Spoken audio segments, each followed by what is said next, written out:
আমি মনে করি জীবনে সুন্দরভাবে বেঁচে থাকার জন্য ঐশ্বর্য কিংবা খুব রাজকীয় অনেক কিছুর প্রয়োজন হয় না।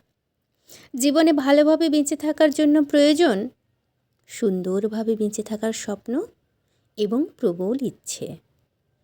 প্রয়োজন নিজের সামর্থ্যের উপর সন্তুষ্ট থাকা, অন্য কারো সাথে তুলনা না করে জীবনকে উপভোগ করা সুন্দর এবং স্বচ্ছ মানসিকতা।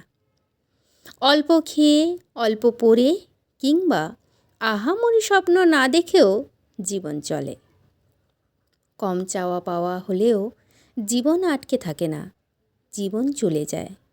বরং সাধারণ সাদামাটা জীবন আরও বেশি আনন্দদায়ক।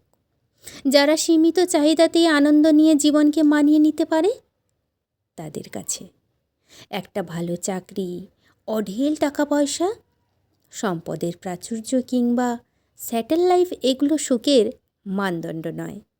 চাইলে পান্তা ভাতও ঢেকুর তুলে তৃপ্তি নিয়ে খাওয়া যায়।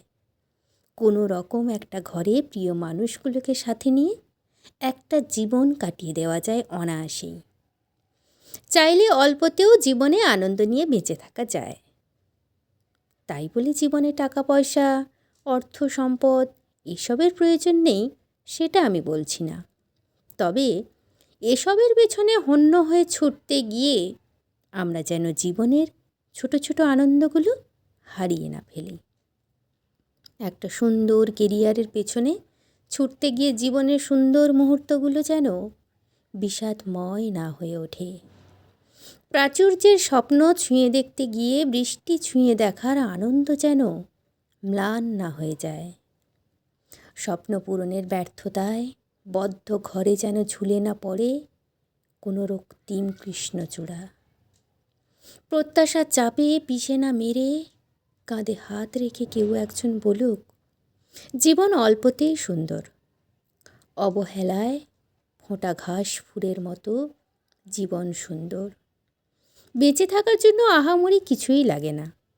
এক টুকরো মেঘ, খানিকটা শীতল বাতাস, এক পশলা বৃষ্টি, ছোট্ট একটা নদী, ভোরের স্নিগ্ধ শিশির, একটা আকাশ। চাইলে শুধু এসবের জন্য বেঁচে থাকা যায়। যায় তো।